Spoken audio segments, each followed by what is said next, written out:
I was sent to the ruins of Veridis 9 as part of a research mission. A desolate world once home to a civilization that vanished before humanity even mastered flight. The planet was dead. Or so we thought.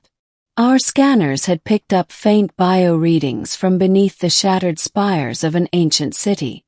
Command thought it might be microbial life, but something in my gut told me otherwise. I volunteered to go alone, half to chase the mystery, half to escape the noise of the base. When I descended into the ruins, all I saw was silence. Dust, collapsed marble towers, symbols carved into stone that no one could read anymore. And then, saw her. She stood perfectly still in the center of a broken hall, surrounded by light from some unknown source.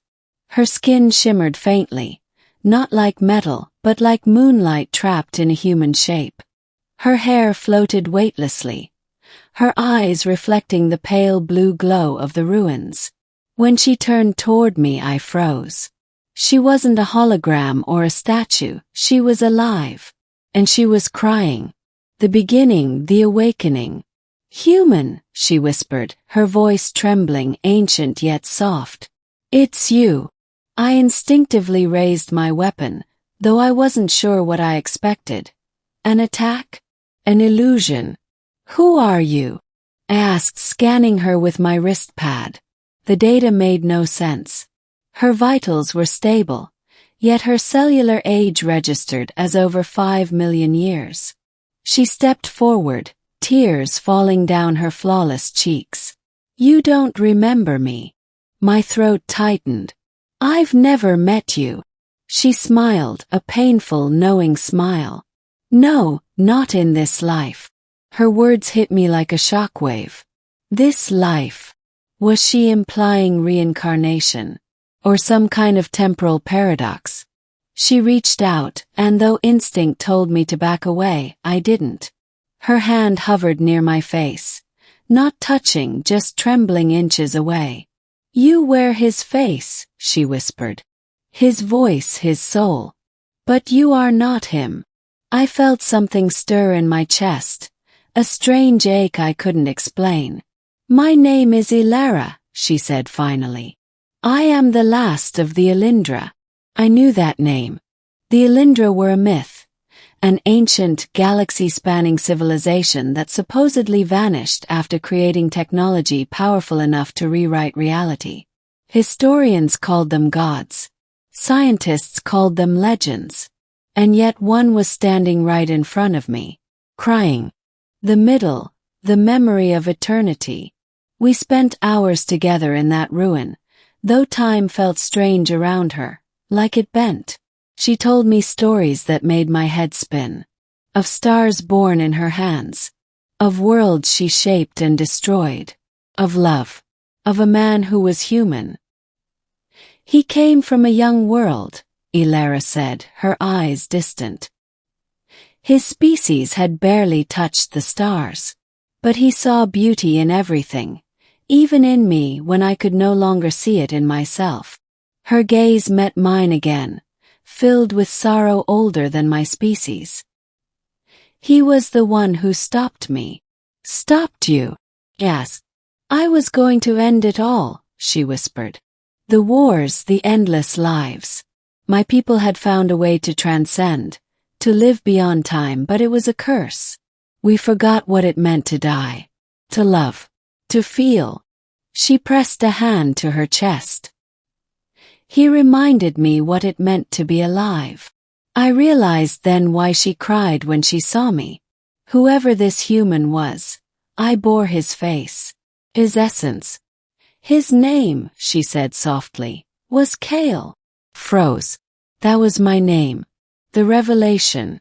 "You're mistaken," I said quickly, backing away. "My name's Kale Rhine. I'm from Earth, born 200 years ago. I don't know you." Her expression softened, almost pitying. "Time is not a river for me, Kale. It is a sea. You rise and fall within it, again and again." I wanted to laugh it off, but the more she spoke, the more I felt something strange inside me. A flicker of recognition, flashes of images that weren't mine. Sky of violet fire. A woman made of light reaching for me. A promise whispered in the dark. When the stars are born again, I will find you. I stumbled back, gripping my head. Lara's voice shook. I waited. Through the collapse of empires. Through the silence of 1,000 dying suns. I watched your kind evolve, praying that one day, one of you would bear his spark again. I stared at her. You waited 5 million years, for me? For him, she said. But now, looking at you, I can't tell the difference. The ruins trembled as if the planet itself reacted to her words. I wanted to say something, anything, but emotion choked me. She had lived long enough to forget what endings meant, and now she stood before a reflection of the one she'd lost. Choice. As days passed, I helped Ilara explore the ruins, or rather what remained of her own civilization. Massive crystalline structures, fossilized in time. Machines that hummed when she walked by, recognizing her as their maker. Each night she'd speak of the past. And each night, I'd feel the weight of her loneliness pressing closer. One evening, as the twin moons rose, I found her by the ancient pool, a mirror-like surface that reflected the stars. She stood barefoot, her reflection shimmering with faint ripples of energy. I can restore it, she said quietly. All of it. My world. My people. I can bring them back. Her voice faltered. But I won't. Why not? Because I finally understand what he meant, she whispered. Life isn't meant to be endless. It's precious because it ends. She turned toward me, tears glimmering again. But I cannot die, Kale. Tried. For millions of years I tried. Her confession pierced me. The most powerful being in the galaxy, begging for an end she couldn't have. And then she looked at me with something fierce in her eyes. But you can free me. My pulse quickened. What do you mean? There is a way, she said. The Alindra built a failsafe, a machine that can erase even immortal code. But only one not bound by it can use it. You want me to kill you? She nodded. Set me free. The decision. We reached the core of Veridis. A chamber miles underground, alive with energy older than the stars.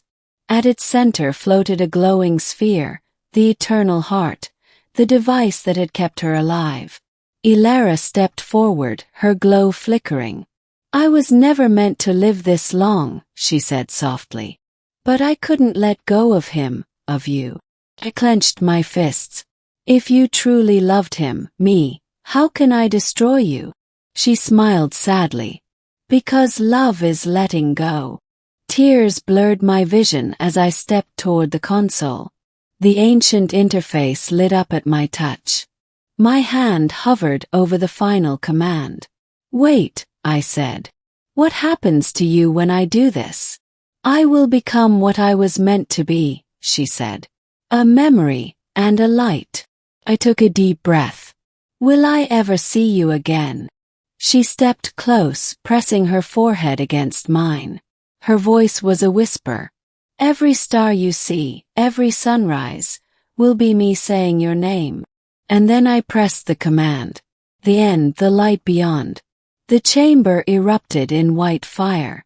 Energy surged through the ruins, tearing apart the ancient walls as light consumed everything.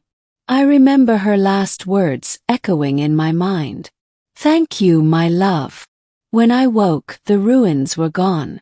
The planet was quiet. My sensors showed no life, not even residual energy. It was as if Veridis 9 had finally exhaled after 1,000,000 years of holding its breath. But when I looked at the sky, I saw something new. The stars were brighter, and among them one burned bluer than all the rest, pulsing faintly, almost like a heartbeat. I smiled through tears. Goodbye, Ilara.